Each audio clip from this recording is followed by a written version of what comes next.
the phones here in just a minute. Danny and Englewood, if you are still on the line, stay there. We'll get you in just a second here, 1-800-259-5791. Peter, what do you think? What are your thoughts on them unleashing an Antichrist, or what they call the Christ?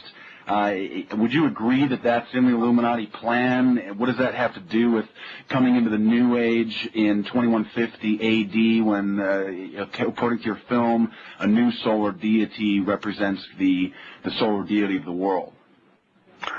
Well, I think that's a strange interpretation. I want to call you out on the fact that you called me a pawn of the Illuminati before we went to break. And I'm really saddened at the fact that you would call out something like that in the course of an intellectual conversation.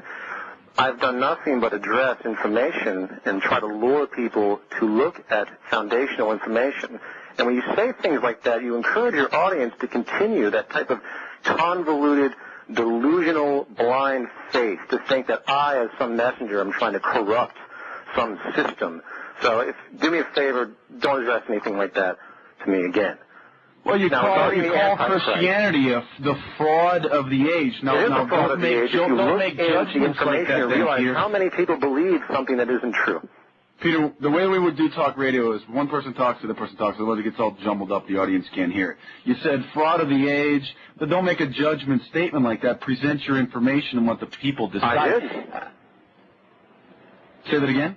I did present the information. But then you go to make your conclusion and your judgment that it's the fraud of the age when the information and the quote-unquote evidence that you're giving is highly suspect and highly open to debate and open to interpretation. I mean, you go on... Well, that is until you go... It's a film. It's about only 30 minutes in section for that part, and I have numerous references, and I encourage people to go and look up the information for themselves. And in my personal opinion, how about that? It's the fraud of the age. In your personal opinion, am I a pawn of the Illuminati? Let me back that up and tell you why I think that's true. Because you address me like that. That's all.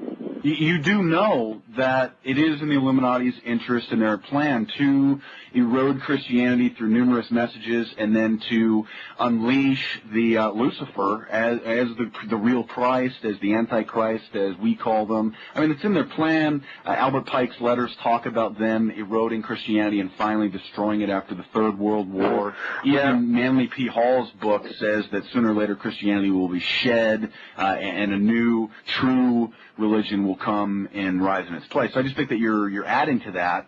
Well, sure, that's fine if you want to interpret it that way. But there's also another book called the Bible which says all sorts of other things as well, which I don't have any faith in either. So what you're doing is comparing apples to apples to the effect that we're dealing with theoretical, mythological, astro-theologically derived ideas that misguided people have reinterpreted as being historically accurate and have based their lives and philosophies upon. That's my argument. I don't believe in the Illuminati. They can gather and do their rituals. It doesn't matter to me. They're in power, sure. They have the, and to the effect they're in power is very much debatable. You can go back and hypothesize all of these aspects of these hidden inner circles. And the mystery schools have existed forever. It's all about inner knowledge. But the general idea, this idea of these antichrists released, if anything, the powers that be that you consider the Illuminati, if they release an Antichrist, it's simply going to take advantage of the fact that a large portion of the Christian population expect it. It's going to be an act of manipulation and nothing less. That's what people need to start thinking about. This whole game is about manipulation. The more you sit there and divide yourself up and tack on good and evil and the Illuminati and Christians and they want to destroy, make a one-world religion, one-world government, and the mark of the beast is the RFID chip, the moment you start doing that, it becomes totally fictitious based on no real evidence whatsoever. You can't base anything on prophecy that has no foundation or the ramblings of Albert Pike or any of these guys. They're all just as convoluted as the next, die-hard fundamentalist religious follower. It's all nonsense. I think that you can. I think that people can prophesy. I think that if you have either the gift of God or even if you don't believe that, if you have an intelligence, you can analyze history, you can analyze trends, and you can make you can make judgments and prophecies, if you will, predictions of what is going to happen or what may actually happen. Now, you don't believe in mystical powers and in divine intervention and in personal God and all that stuff. But Peter, I just saw a documentary about the Mount Sinai, and these individuals went out and found the real Mount Sinai, what they believe to be the real Mount Sinai. It is amazing. I mean, the top of the mountain is all burnt and black. This is in Saudi Arabia. There's carvings of little feet prints on the stones where the Jews carved in their own feet. There's the altar where the golden calf was built and worshipped. There's these round cylindrical stones. There's a huge stone that is cracked right through the center, just like it says that Moses cracked the stone, or God cracked the stone, and water came pouring out. This is on the top of the mountain.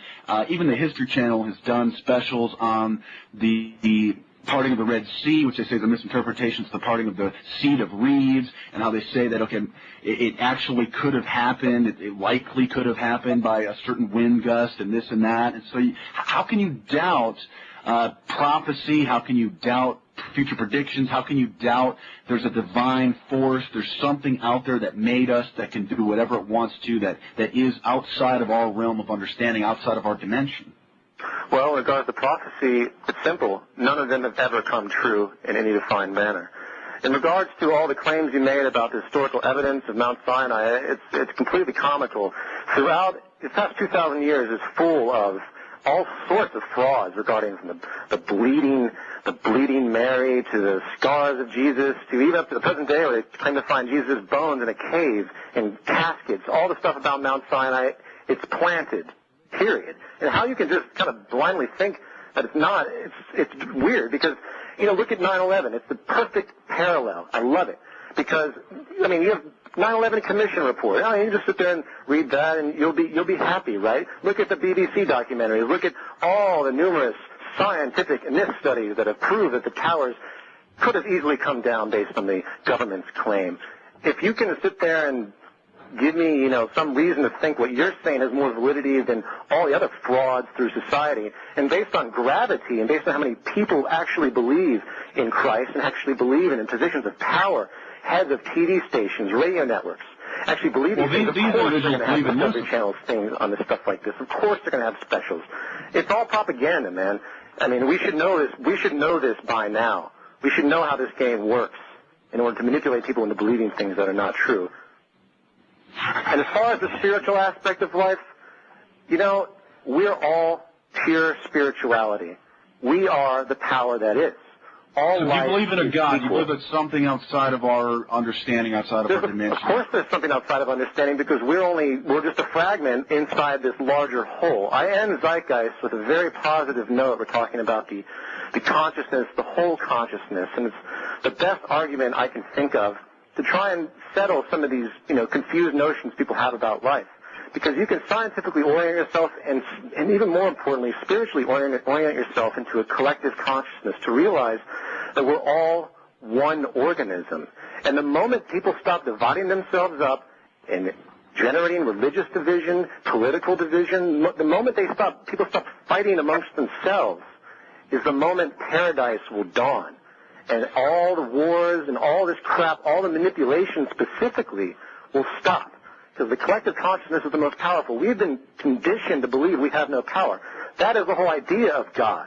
That's the propaganda. It's God has the power. It's God's will. If something happens to you, it's because God wanted that way. Someone kills your daughter. Guy says, "Oh, it must God's will be done." It's like a football player who wins the game and thanks Jesus and then loses the game and never mentions Jesus' name. People can interpret things however they want. We can tap into that power, though. That's the purpose of the Bible, and there has to be some sort of a rule system. I mean, I've read the Bible, not some of the boring pages and this begot that and begot that, but some of the Gospels and in the Old Testament, some of the prophecies, how can you not be touched by it? How can you not read that and realize that it's a fantastic, even a way to live life? It's a fantastic metaphor. It's timeless.